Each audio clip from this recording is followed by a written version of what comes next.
मेरे प्यारे स्टूडेंट, आप सभी को मेरा नमस्कार। आज हम लोग पढ़ेंगे 11वीं बायोलॉजी के अंतर्गत न्यूट्रिशन एंड डाइजेस्टिव सिस्टम। इसके अंतर्गत हम लोग ऑब्जेक्टिव क्वेश्चन का अध्ययन कर रहे हैं।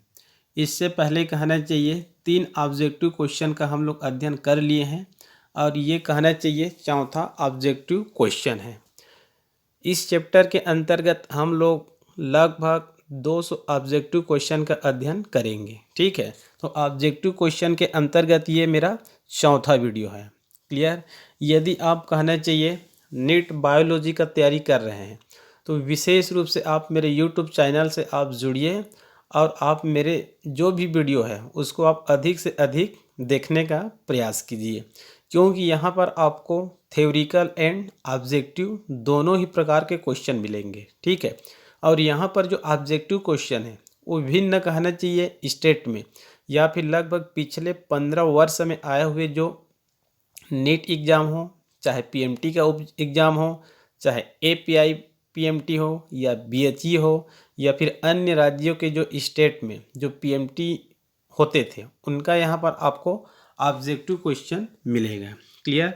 तो यहाँ पर आपको बहुत ही कहना चाहिए अच्छी ऑब्जेक्टिव क्वेश्चन मिलेंगे। ठीक है, तो इससे पहले आप लोग थ्योरी का अध्ययन करिए, आपके पास जो भी बुक है उनका आप लोग अध्ययन करिए।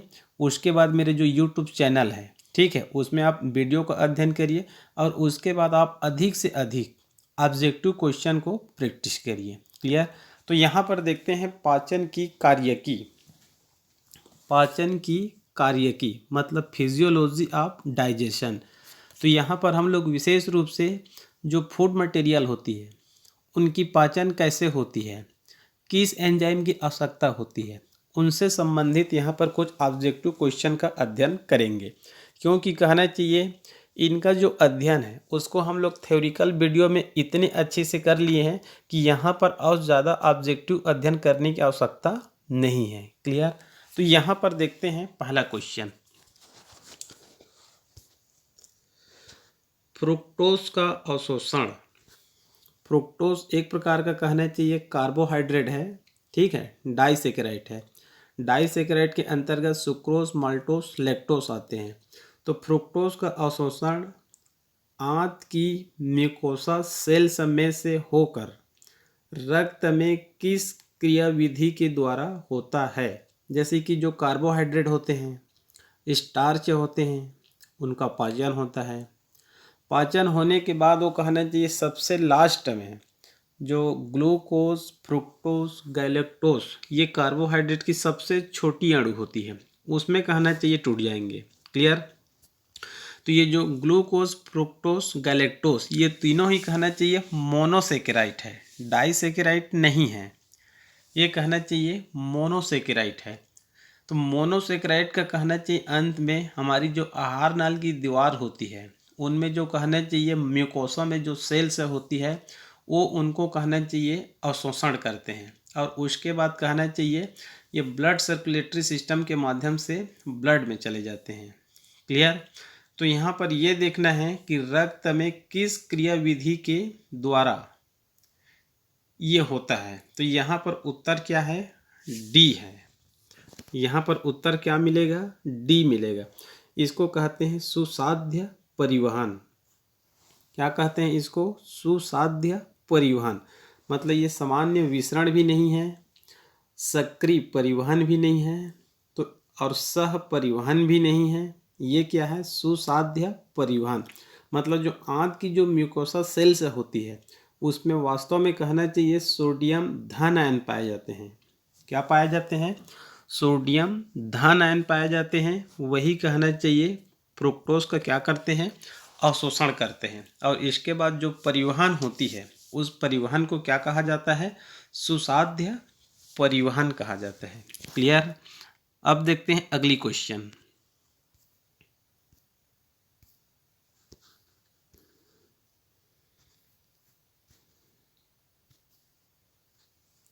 यहाँ पर देखते हैं अगली क्वेश्चन। ठीक है जी, पेनक्रियाज द्वारा स्त्रावित होता है। पेनक्रियाज द्वारा स्त्रावित होता है। पेनक्रियाज मतलब अग्नाशय। तो हमको पता है कि अग्नाशय से कहना चाहिए कौन कौन से एंजाइम का सिक्रेशन होता है। क्लियर।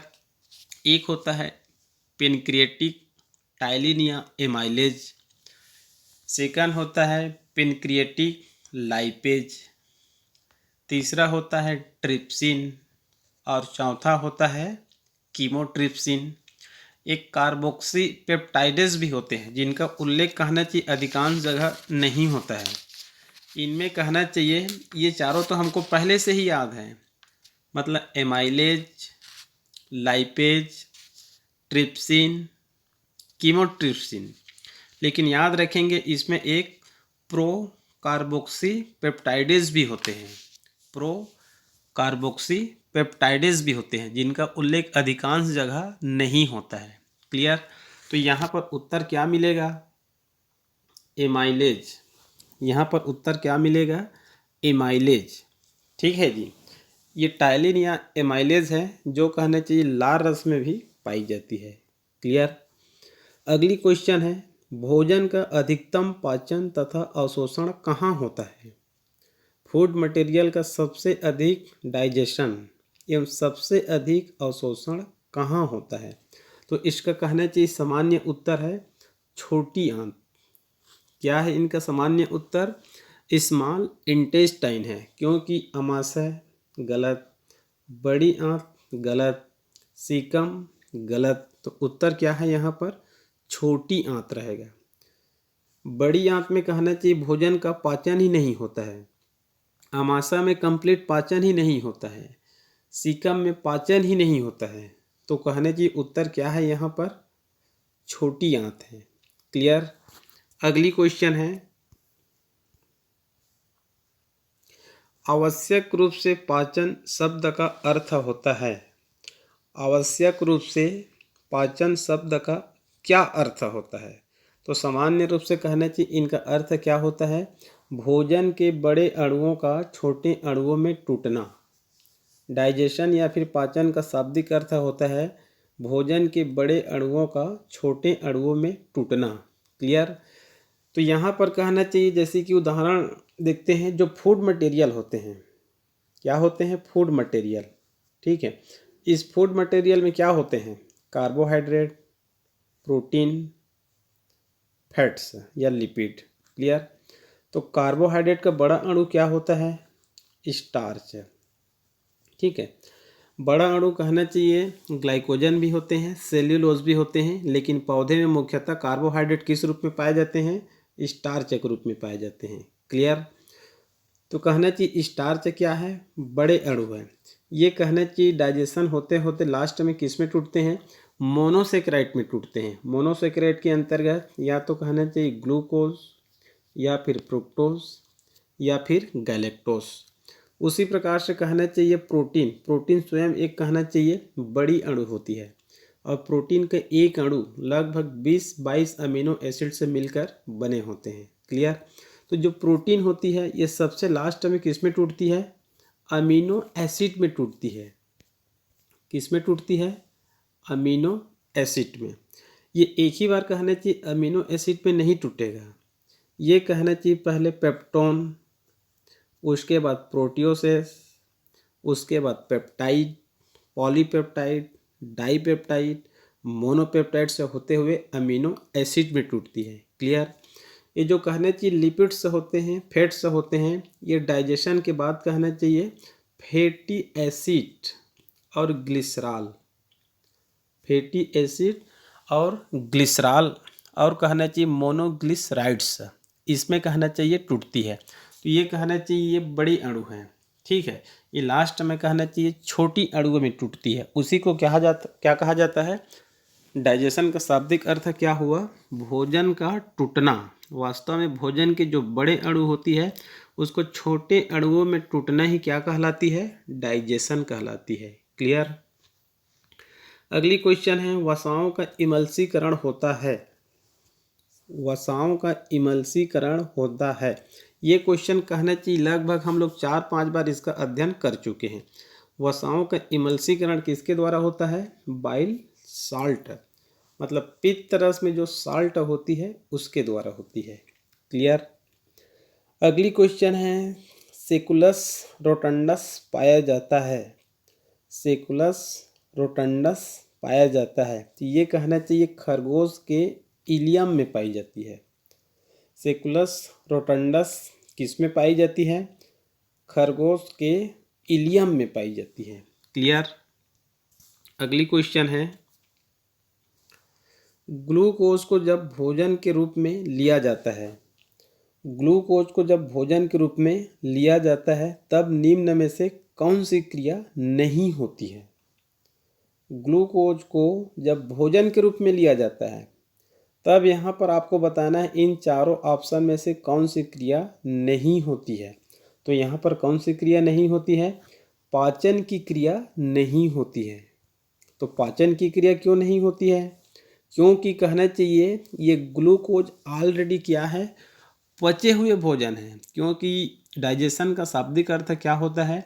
भोजन के बड़े अणुओं का छोटे अणुओं में टूटना। तो ये ऑलरेडी कहना चाहिए ग्लूकोज क्या है? छोटे अणु है, इनका और डाइजेशन नहीं होगा। तो भोजन में हम लोग इसको किस रूप में ले रहे हैं? स्टार्च के रूप में नहीं ले रहे हैं, डायरेक्ट इसको हम लोग ग्लूकोज के रूप में ले रहे हैं। तो इनको और डाइजेशन की आवश्यकता नहीं होती है। क्लियर। अगली क्वेश्चन देखते हैं,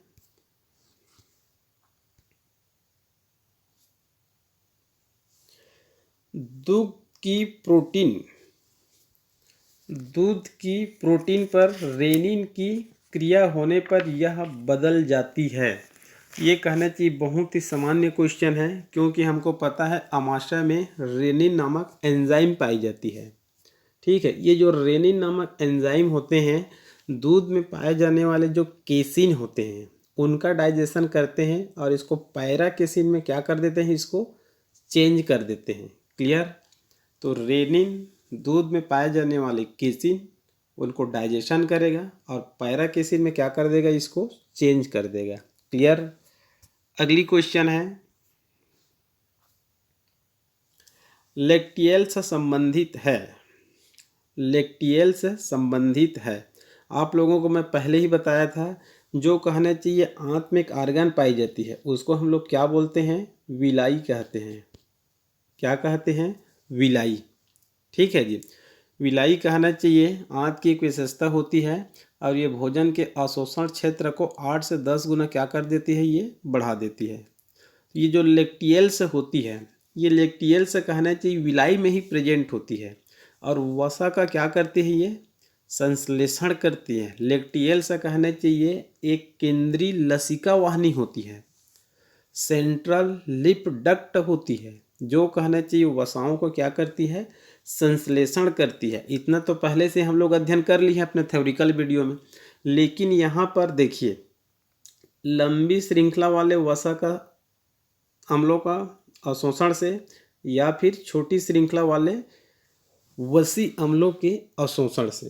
क्लियर। तो वहाँ पर कहने चाहिए हम लोग केवल वसी अम्ल इतना तो कहते हैं, लेकिन यहाँ पर है लंबी श्रृंखला वाले वसा अम्ल या फिर छोटी श्रृंखला वाले वसा अम्ल। तो यहाँ पर याद रखेंगे ये कहना चाहिए लंबी श्रृंखला वाले वसा अम्लों का अवशोषण करते हैं या फिर संश्लेषण करते हैं। कौन करते हैं? ये जो लैक्टियल्स, जो कि किस में पाई जाती है? विलाई में पाई जाती है। क्लियर। अगला क्वेश्चन है ग्लूकोनियोजेनेसिस। ग्लूकोनियोजेनेसिस आप लोगों को इसको पहले भी मैं बताया हूँ। ये क्रिया किस में होती है? लीवर में होती है। किस में होती है? लीवर में। और क्रिया का नाम क्या है? ग्लूकोनियोजेनेसिस। ग्लूकोनियोजेनेसिस। तो यहाँ पर आपको इस ग्लूको को याद करके रखना है। इसका अर्थ ये होता है कि जो लिपिड होते हैं या फिर अमीनो एसिड या फिर प्रोटीन होते हैं वो कहना चाहिए कार्बोहाइड्रेट में बदलते हैं, मतलब ग्लूकोज में बदलते हैं ये। क्लियर। मतलब प्रोटीन या वसा का कार्बोहाइड्रेट या ग्लूकोज में बदलना ग्लूकोनियोजेनेसिस कहलाती है। यदि लिपोजेनेसिस रहेगा तो लिपो मतलब होता है वसा। ठीक है, तो उसमें ग्लूकोज कहना चाहिए वसा में बदलती है, तब उसको लिपोजेनेसिस कहेंगे। और यह है ग्लूकोनियोजेनेसिस, मतलब इसमें प्रोटीन और वसा किस में बदलती है? ग्लूकोज में बदलती है। क्लियर। अगली क्वेश्चन है,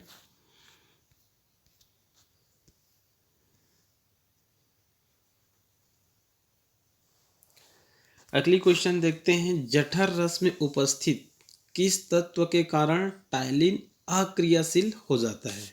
ठीक है, जठर रस में कहना चाहिए उपस्थित किस तत्व के कारण टाइलिन अक्रियाशील हो जाता है। ये जो कहना चाहिए, जो टाइलिन है, ये कहना चाहिए लार रस में पाई जाती है। टाइलिन और लाइसोजाइम, टाइलिन या एमाइलेज, ये किस में पाई जाती है? लार रस में पाई जाती है। लेकिन कहना चाहिए जब लार रस से सना हुआ भोजन, लार रस से सना हुआ भोजन ये कहाँ पहुँचती है? बकल कैविटी से, फेरिंग से, ईसोफेगस से होते हुए तुरंत कहाँ पहुँच जाती है? स्टमक में पहुँच जाती है, अमाशय में पहुँच जाती है। और अमाशय में क्या पाई जाती है? जठर रस पाई जाती है। और जठर रस में क्या पाई जाती है? HCl पाई जाती है। तो HCl की क्रिया के कारण ही कहना चाहिए टाइलिन क्या हो जाती है? अक्रियाशील हो जाती है। क्लियर? इसी कारण कहना चाहिए HCl के कारण ये प्रबल अम्लीय हो जाते हैं और pH मान कितना हो जाते हैं? लगभग 2 के आसपास हो जाते हैं। तो टाइलिन अक्रियाशील किसके कारण हो जाती है? HCl के कारण होती है। क्लियर? अगली क्वेश्चन है, अमाशय में HCl का कार्य है। अमाशय में HCl का कार्य है, तो यहाँ पर कहना चाहिए इनके तो कई कार्य होते हैं, ठीक है। लेकिन यहाँ पर भोजन के सूक्ष्म जीवों को नष्ट करना, ये भी रहने को है। भोजन के अवशोषण में सहायता करना, ये कहना चाहिए गलत है। उसके बाद एंजाइमों को विलय करना, ये भी गलत है। पेप्सिनोजेन को पेप्सिन में सक्रिय करना, पेप्सिनोजेन या नोजन को पेप्सिन में सक्रिय करना, ये इनका कार्य है। लेकिन भोजन में आए हुए सूक्ष्म जीवों या फिर बैक्टीरिया को नष्ट करना, ये भी इनका कहना चाहिए कार्य होता है। आप लोगों को मैं इसका 5 कार्य बताया था, उसको आप लोग विशेष रूप से देख लेंगे। तो वास्तव में कहना चाहिए यहाँ पर जो ए है और डी है, ये दोनों ही इसका उत्तर है। क्लियर? अगली क्वेश्चन है, पाचन के दौरान, अगली क्वेश्चन है, पाचन के दौरान तेल युक्त सलाद तथा आइसक्रीम में पाए जाने वाली वसा का विखंडन होता है। पाचन के दौरान तेल युक्त सलाद या फिर आइसक्रीम में पाए जाने वाली वसा का विखंडन होता है। मतलब सलाद और आइसक्रीम हम लोग लेते हैं, उसमें वसा होती है, तो वसा का विखंडन होता है, मतलब वसा का पाचन होगा। तो सामान्य उत्तर है, ये कहना चाहिए फैटी एसिड और ग्लिसरॉल। फैटी एसिड और ग्लिसरॉल में क्या होती है? ये टूटती है। मतलब जो लाइपेज नामक एंजाइम होते हैं, ये वसा का डाइजेशन करते हैं, और ये जो वसा होते हैं फैटी एसिड और ग्लिसरॉल, और कहना चाहिए मोनोग्लिसराइड में क्या होती है? वो टूटती है। एक प्रकार से ये वसा का डाइजेशन को व्यक्त कर रहा है। क्लियर? अगली क्वेश्चन है,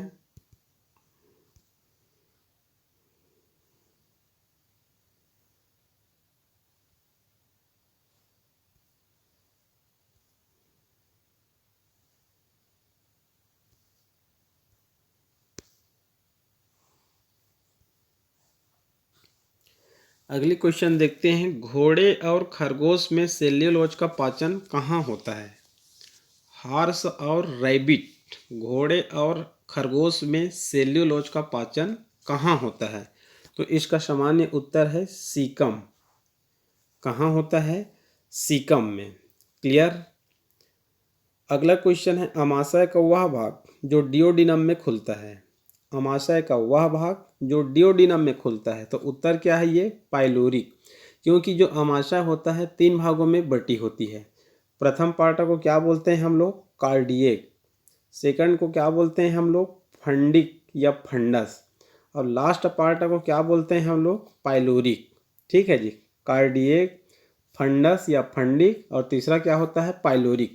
ये जो पाइलोरिक होता है वही चलकर आगे चलकर किस में खुलती है?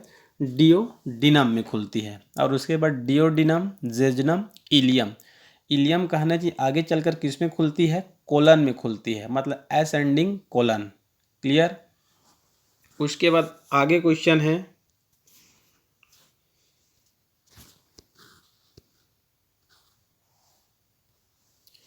अगला क्वेश्चन है प्रोटीन हाइड्रोलाइसिस का अंतिम उत्पाद है।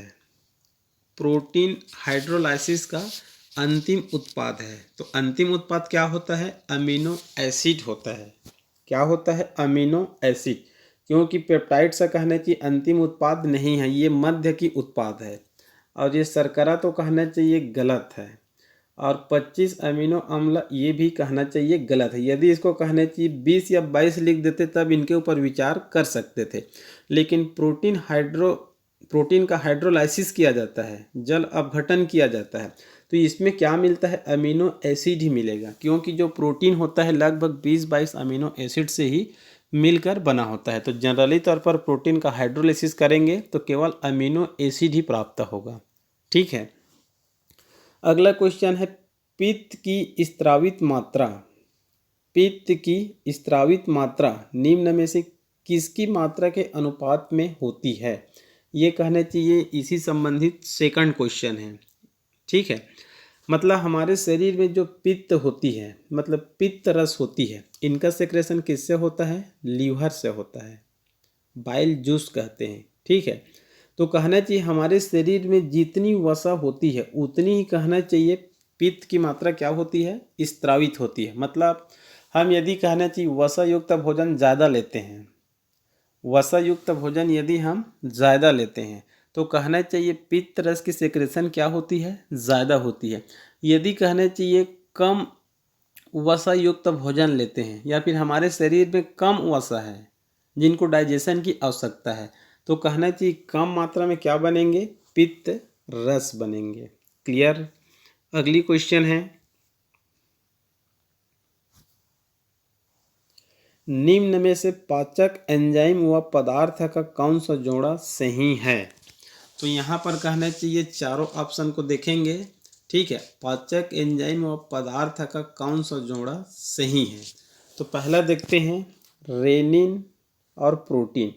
ये कहना चाहिए लगभग अभी सही है। क्योंकि जो रेनिन होते हैं दूध में पाए जाने वाले, जो केसिन होते हैं, जो प्रोटीन होते हैं, उनका क्या करते हैं? ये डाइजेशन करते हैं।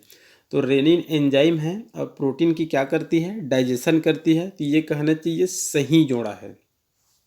आगे है एमाइलेज। एमाइलेज कहना चाहिए टाइलिन या एमाइलेज। ये कहना चाहिए स्टार्च। ये कहना चाहिए स्टार्च के क्या करती है? डाइजेशन करती है। लैक्टोज का डाइजेशन लैक्टेस करती है। ट्रिप्सिन, ट्रिप्सिन कहना चाहिए प्रोटीन का डाइजेशन करती है। इनकी डाइजेशन करती है प्रोटीन। इनवर्टेज ये भी कहना चाहिए गलत है। तो यहाँ पर सही उत्तर क्या है? रेनिन और प्रोटीन। क्लियर। अगली क्वेश्चन है यदि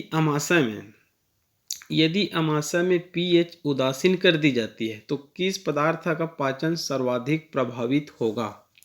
ये हमको कहना चाहिए पता है। जो अमाशय होती है इनमें कहना चाहिए पीएच कितना होता है? 2 होता है। ठीक है। मतलब प्रबल अम्लीय होती है।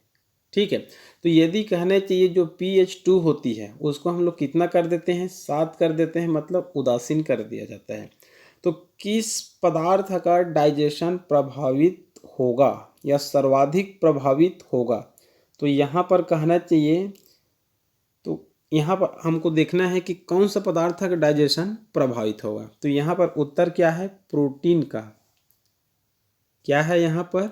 प्रोटीन का। क्योंकि कहना चाहिए जो अमाशय होती है उसमें मुख्य रूप से कहना चाहिए कि इनका डाइजेशन होता है प्रोटीन का ही होता है। Pepsin, rennin, pepsin, rennin.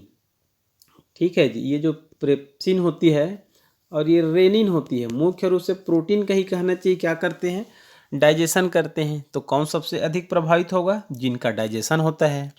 वसा का तो डाइजेशन बहुत ही कम मात्रा में होता है, मुश्किल से 1-2%। और यहाँ पर अमाशय में कार्बोहाइड्रेट का तो डाइजेशन ही नहीं होता है। तो उत्तर क्या है यहाँ पर? प्रोटीन है। क्लियर। अगली क्वेश्चन है मनुष्य में सेल्यूलोज का पाचन होता है। मनुष्य में सेल्यूलोज का पाचन होता है। तो यहाँ पर आपको बताना है मनुष्य में सेल्यूलोज का पाचन नहीं होता है। तो उत्तर क्या है यहाँ पर? डी है, क्योंकि सीकम में नहीं होता है, वर्मीफॉर्म अपेंडिक्स में नहीं होता है, कोलन या फिर कोलोन में नहीं होता है। कुल मिलाकर हमारे शरीर में सेल्यूलोज का पाचन होता ही नहीं है। क्लियर? अगली क्वेश्चन है, दुग्ध प्रोटीन पर किस जठरीय एंजाइम के द्वारा क्रिया की जाती है? या फिर निम्नलिखित में से कौन सा एक एंजाइम है जो मानवों में दूध के पाचन में आरंभिक चरण को अंजाम देता है? ठीक है, इस क्वेश्चन को ध्यान से एक बार और पढ़ते हैं। दुग्ध प्रोटीन पर किस जठरी एंजाइम के द्वारा क्रिया की जाती है, अथवा निम्नलिखित में से कौन सा एक एंजाइम है जो मानवों में दूध के पाचन में आरंभिक चरण को अंजाम देता है? तो उत्तर अब बहुत ही सिंपल है, क्या है? रेनिन। क्योंकि कहना चाहिए जो दूध प्रोटीन होती है, कहना चाहिए जो केसिन होती है, ठीक है, इसी केसिन का कहना चाहिए क्या करती है? प्रारंभिक चरण में डाइजेशन करती है। क्लियर? तो यहाँ पर याद रख लेंगे, दूध में पाए जाने वाली प्रोटीन केसिन है, उनका डाइजेशन कहने चाहिए किससे होती है? रेनिन से होती है। क्लियर? अगला क्वेश्चन देखते हैं।